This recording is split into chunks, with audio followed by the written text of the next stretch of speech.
What's going on, everybody? I'm Patrick from POWLAX, and in this video I'm going to share with you how I like to create my play diagrams.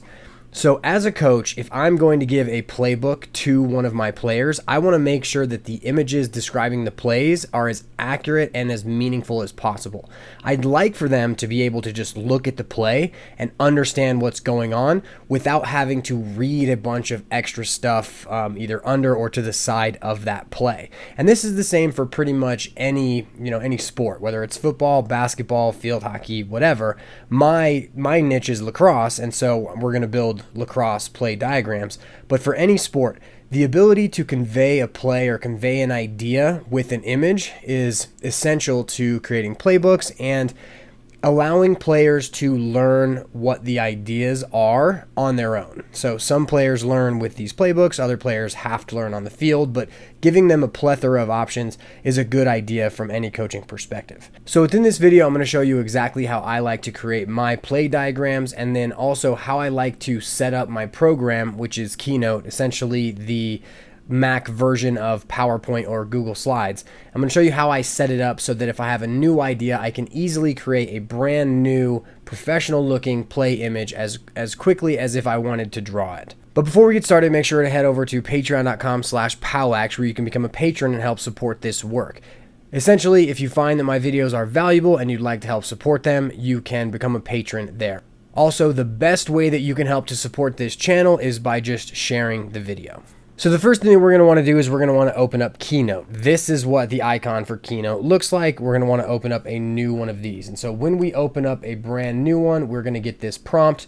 I like to use the white presentation because I feel that it's cleaner, but you can use whichever one of these you would like. It's not going to make too much of a difference. So now, once we get a brand new file, this is what it's going to show you. It's going to show you this, and we are essentially just going to drag across all of these, and we are going to want to delete them.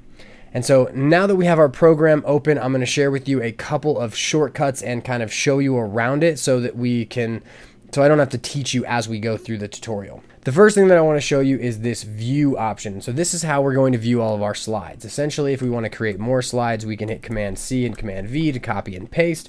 And so we're going to use that a little bit later. But if I want to view this in a different way where I only have one slide or I see all of the different slides, all of these things are just ways to view it. Next, we have our zoom option, and we can zoom using this, or we can zoom by using our fingers just like a phone where we just pinch and then separate our fingers. Next is an add slide button. I don't usually use this. I usually just copy and paste the full slides. And then we have play and Keynote Live because this is a presentation platform, and so that's if you want to use Keynote to play certain thing or like do a presentation, you can do that as well. Next we have table, chart, text, shape, media, and comment, and these are all of the things that we can kind of add to our presentation, and the ones that we are going to use are text, shape, and media. So our players are going to be made out of text items, then we're going to use some shapes for some titles, and then media, we're actually going to show you how we take a play that we see in a game and then create a play diagram with that play. Next is comments. You can just basically use comments. The final and most important aspect that I want to show you before we get into this tutorial is our format bar. And so if you don't see that, you're just going to click this paintbrush here, and you're going to open up the format bar. And this is what's going to allow us to manipulate our lines and our text so that we can create different styles of lines and text to make it look like something is different. So if I want to have a different type of line for a pass than I want for movement, a player movement, I'm going to use this style portion. So as I click here, what I'm going to do is I'm going to add some text and I'm going to add a line.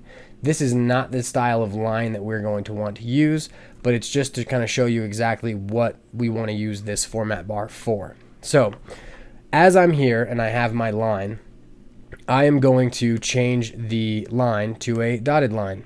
Now I'm going to make it an arrow with where I'm going to take away the arrow.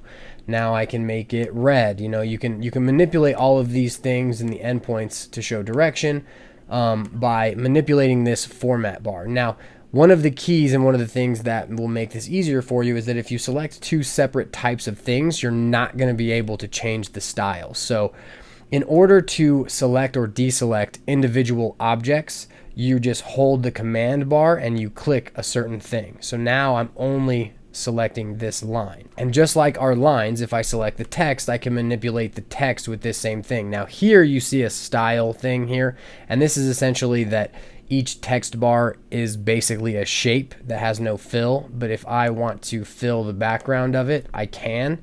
But so I actually want to leave it like it is.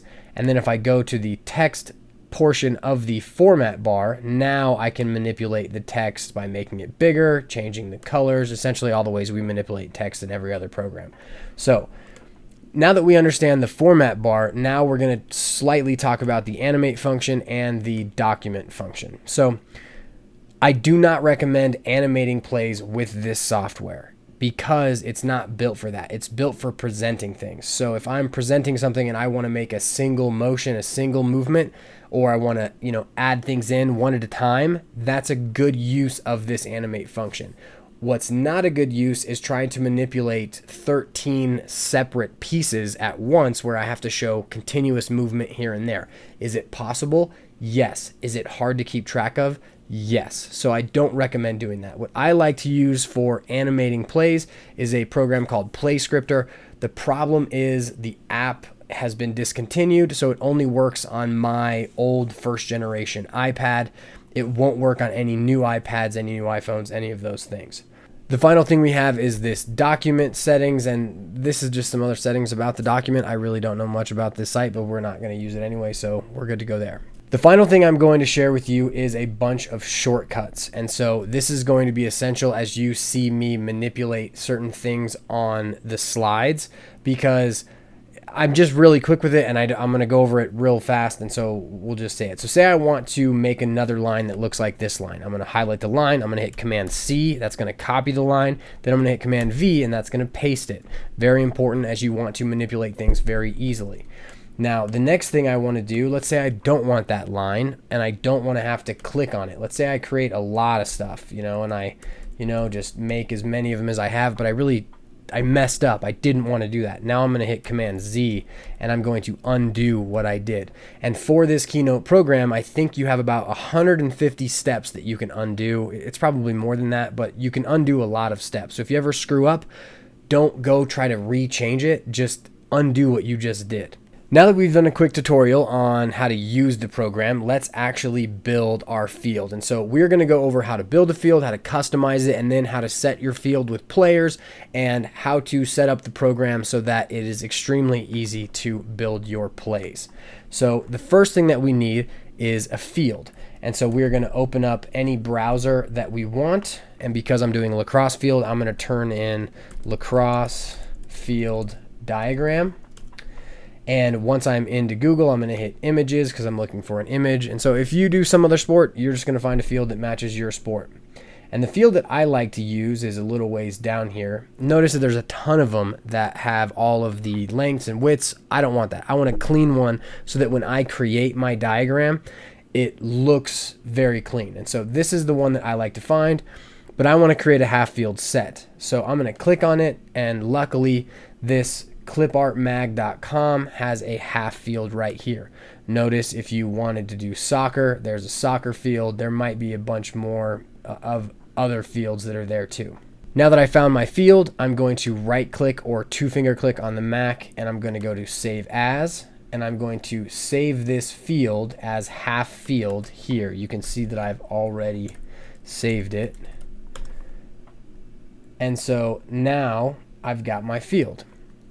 Now I want to go back into Keynote, then back into my Finder. I want to find my half field PNG, and I'm going to drag and drop it to Keynote. Once I have it in Keynote, I'm going to resize it by dragging the edges. Now that we have our field and it is centered and in place, I'm going to show you how to customize the field. But before I do that, I want to show you one quick thing. If you double click the field, it's going to give you this other option where I can mess with the size of the field within this box.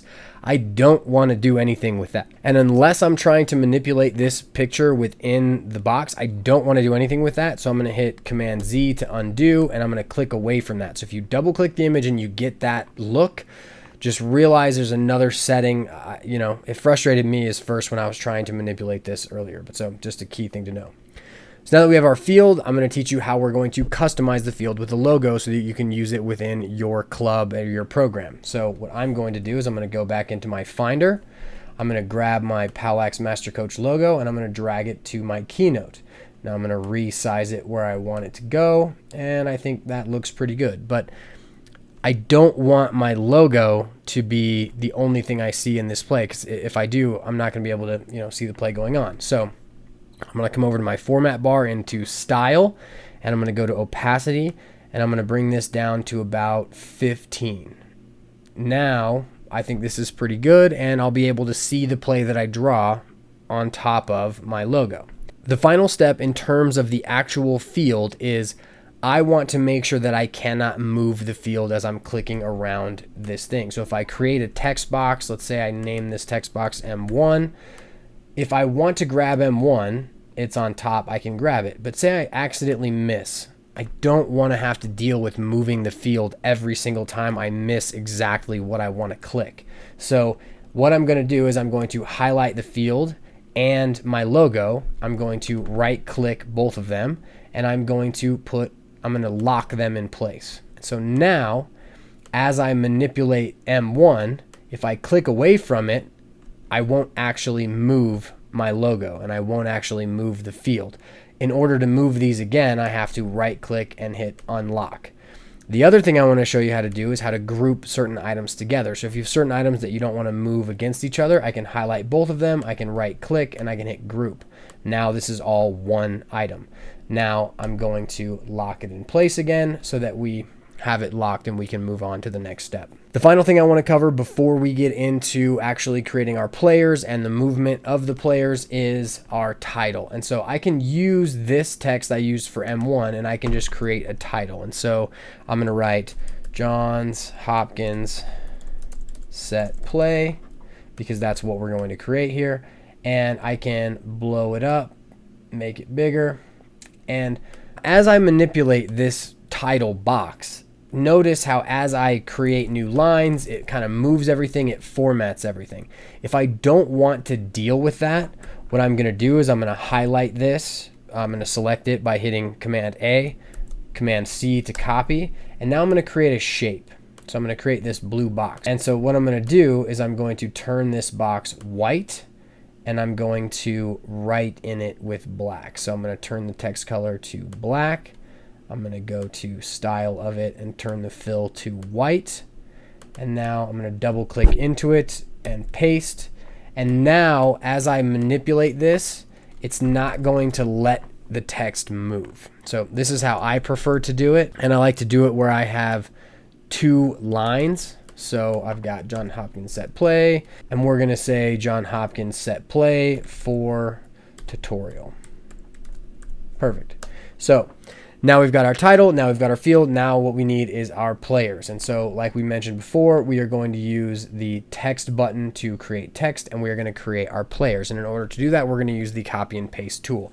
So I like to give my players specific names that usually fill the same spots, so that when I'm thinking through plays, I know which one I want to, use, which one I'm talking about. So my first one is going to be M1. And I want my offensive players to be blue because blue pops off the page a little bit better, and I like to use color for everything so that I can tell the offense from the defense apart. So I've got M1. Now I'm going to copy and paste 5 more for all of my offensive players. And now I'm going to drag them around the field and rename each one of them. So you don't have to name them this. Clearly, I like to use it. It's worked for me, but you can name them whatever you want. I messed with having the attackman be AL and AR for attack lefty or attack righty, but you can basically name them whatever you want. The next thing I'm going to do is I'm going to create my defensive personnel. So I'm going to highlight one of these, copy and paste it. Now I'm going to name this one DM1, and I'm going to make it red. So I'm going to come over to this text box. I'm going to make it red.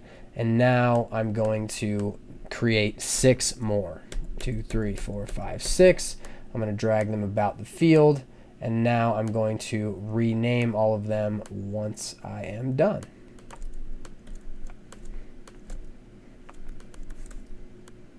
Okay, so now we have all of our players, and the players are in space. I can create extras, I can do, whatever else I need to, but now I've got my offense and my defense. They are both in colors. It's really easy to see which one is which. And now we need to show movement with lines. And we do not want to use these arrows or the actual pre-made lines because they are extremely hard to manipulate. When you drag the corners of them, what you end up doing is you get all of these angles and all of these points and yada, yada, yada, and it makes it very hard. So notice as I click here and I try to drag it up, how far my cursor goes before it actually moves to the next spot that it wants to think through, right? So I don't ever want to use this. What I want to use is I want to use this draw with pen tool right here.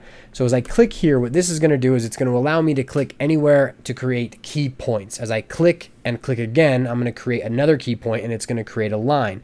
Then I'm going to be able to manipulate each key point as well as the middle of, as well as directly between two key points, and we're going to be able to manipulate them in that fashion. So as I drag this draw with pen tool, I'm going to come over to here. Sometimes you'll get this little pop-up here that'll tell you what to do. You can just click the X on that pop-up. I'll try and recreate it. So as I click, I get my first key point, then my second, then my third, then my fourth, then my fifth. I can create as many of them as I want.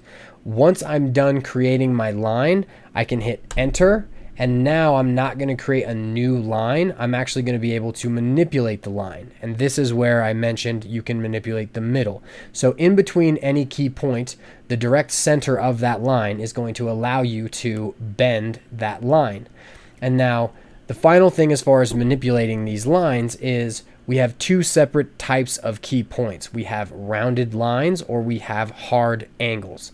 And so if I double click this hard angle, I'm going to create a rounded line. If I double click again, it's going to go back to a hard angle. And so the ability to manipulate this is very much easier than it is to manipulate a line that tries to find exactly, it tries to line it up with everything. And now the last part about how to manipulate these lines is if I want to get rid of any key point, I just click on it, I hit delete, and now I get rid of the key point. So what we want to do before we get into putting the lines with players, adding endpoints for everything and all of that, is I just want to create each style of line that I want to use. I want to have offensive and defensive motion with and without the ball. So that's 4 separate lines. And then I want to have a pass line and a shoot line. So what I'm going to do is I'm going to grab my draw tool. I'm going to go from left to right. The reason I'm going from left to right is because for some reason, this puts everything from 1 to 2 left to right as I use my endpoint. Basically, as I create a line, the arrow is always going to point to the end of the line, not the beginning of the line. It's just something that I found out a while ago. But so, as I have this line, the first thing I want to do is I want to make it blue because I want it to be an offensive line. Then I want to put an arrow on the end point, and now I have the line I want for off-ball movement. I'm going to right click this style sheet up here. So if you see this or this, you're going to go to Format, Style. I'm going to right click it. I'm going to hit Redefine from Selection. Now, another prompt is going to come up here and it's going to ask you if you want to redo all of your lines for this preset. It would go back through and it would change everything. I always hit do not redo all my past work because I don't want to have something cascade through everything else that I've built. So it's probably not going to matter for you if you're just building this for the first time, but if you have a bunch of these already built, don't redo everything because you changed the style. So now I have my first style, which is offensive off-ball movement. Now I want to create another that is on-ball movement. So I'm going to make it bigger. And I'm going to redefine that style from selection. So now I have my with ball movement, which is just a thicker arrow. Next, I'm going to turn this red to say if a defenseman has the ball, he's going to have a big red arrow. Redefine that from selection. Now I'm going to shrink it back to 2 points, redefine that from selection, and now I have off-ball movement for defense. Now, in order to create my passing line, I just need a dotted line. So I'm going to come over here to the stroke option within the style and format things, and I'm going to stroke the line, make it a dotted line. I'm also going to turn it to black, And so now I'm going to redefine that style from selection. Now I have my passing line, and then I'm going to make it big for my shooting line. Now you can use whatever colors, whatever styles you want to mean whatever you have. And so within all of these presets, now as I draw these lines, I'll easily be able to manipulate them. So say I want DM2 to kind of come inside like he will with the play that we are going to create. Let's say he's here and I want to make it red. It's super simple to create the new line. Instead of having to go rebuild every single line, I just have presets that are easy to do. So now the final thing is we can also build presets that have things like, you know, setting a pick or other things like that. But I usually don't utilize that because it's going to be a rare thing that happens setting a pick. And if I want to create it, I will just click this endpoints option instead of creating a preset out of it. The movement is what I use most, and so that's the easiest way to do it. The final thing I'm going to show you about how to manipulate lines is how to manipulate lines that are already in place. So if I create a line that looks like this and I hit return twice to make sure I have the line, if I just click on the line, I can drag it around. If I don't click on the line, I'm not going to grab it. So you actually have to click on the actual line. Now, if I want to manipulate this line because I use the draw tool, I can double click it and I can maneuver this around. And so I can manipulate this line however I want. I can delete key points. And so essentially I'm just opening up the draw tool again for any of the lines. So now that we have all of our players, we have all of our presets for our lines, we're going to use a specific play video, a Johns Hopkins set play against Penn State, and we are going to create it using all of what we've just built. And so what I want to show you is how you can use Keynote to actually watch the play and keep the play and the diagram by each other instead of basically just using, say, another program like QuickTime. So if I want to watch this play while I'm doing my, trying to create a diagram of it, I don't have to put it into Keynote. I can just watch it in another program. But if I want to keep them with each other so that maybe as I show my players, I show them the diagram and then I show them what the actual play looked like, I'd like to be able to keep them there. And that's just a simple drag and drop into a new slide. So I'm going to duplicate this slide. I'm going to delete everything in the slide, unlock this so that I can delete it. And now I'm going to go to my Finder. I'm going to drag the play and I'm going to drag it to the Keynote presentation. So now, once I'm here, I'm going to put this above it and we're just going to play the play. And as I'm playing the play, I'm going to watch it. I'm kind of see what happens. Then I'm going to represent it with my diagram. So within this Johns Hopkins play, we're going to watch it twice. We're basically going to have what looks like could be a pick right here, but then he refused it. Then we've got this player setting a pick for this cutter to come off. We pass it down, and then what looked like to be our original picker, who's now coming to the goal, is going to set a pick for this picker. And he's going to come over the top. They're going to pass it to him, and then they get a decent shot. Good save. So let's watch that one more time. The one problem I have with watching videos within Keynote is that you can't, you can't go back.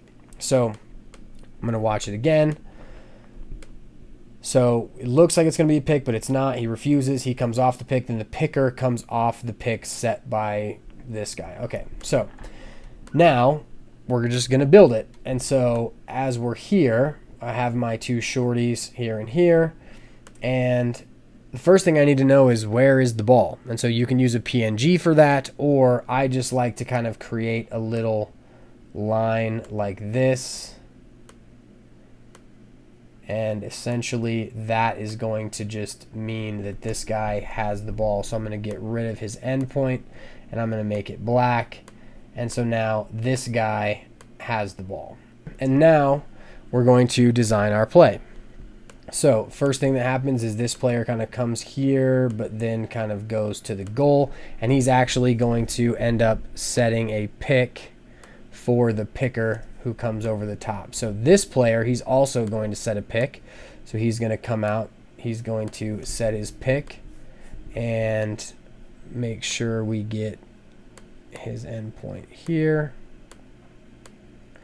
And so then once he picks, he's actually going to come off of this pick as well. So we're going to create a new line, and I'm going to zoom way, way in so that I can click right on the middle of that. Now he's going to come around like this. And now I'm just going to manipulate the line a little bit more. He's going to come out a little bit more. Then this player with the ball here, he's going to dodge kind of up and then low. And then he's going to pass to the player at X, but so I want him to be big. Then he's going to pass the ball to the player at X, who I'm going to make run over. And then one of the reasons why I like to use the big arrows and the small arrows is because understanding who has the ball is kind of tough to see if it's all black and white and it's all the same size. So making it bigger, once you look at my PDFs over and over again, you can kind of find the ball a lot easier than if you're either just looking for this symbol or, it just makes it easier. It's another thing to connotate that that's where the ball is. It also helps with, you can deduce where the ball is by the fact that the ball is passed and then now becomes a bigger arrow. Then finally, this player is going to pass up to here. And then this guy's going to shoot. I actually have to add in another portion real quick because this player here is going to cut off of this pick.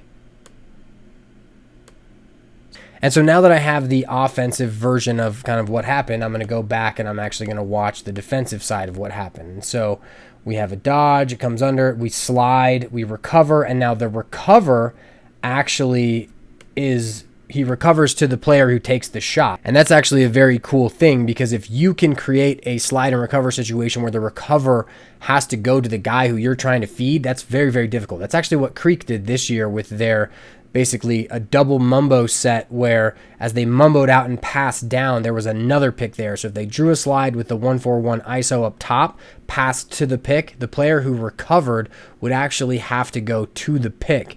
And that was very tough for anybody to cover. That's one of the reasons why they won. It was a very, very, very brilliant offense. But so as I go back to here, now what we want to find is we want to go like this. He's actually going to recover into the middle and he's going to come out to play the shooter. So now with the LSM is going to, I'm going to put him right here. He's going to slide to the ball. And then DM2 up here, he's just kind of going to go with his player. He's kind of just going to go with him, make him red as well. And then I think that's pretty much it. You can get D2 kind of coming out here. Actually, D1 is definitely going to come around this pick as well. He's going to try and get through it. But so it looks a little muddled, but I'm telling you, if I turned all these blue, it would look absolutely awful. So with that, I'm actually going to show you guys how I turn them blue because I want to show you one other thing, and I might have already covered it. But so if I select a line, I can know what this is. It can be any line. It doesn't have to be the same color. It doesn't have to be anything. And then I can manipulate all of these lines at once. But once I click text, I'm not going to be able to manipulate that. And one of the things that you also can't select is the field. Even though it's locked, if I select the field, all of those options go away. So if I want to say, I want to select these two lines right here, I'm not getting any options because the field is selected. So I have to hit Command and click the field so that it will deselect the field so then I can actually manipulate those things. But once you learn all of these, it's so easy to create new stuff. So this is the final product of that play. And now what I want to show you is how we get this image to your actual playbook, whether you do Word or, for Mac, it's going to be in Pages.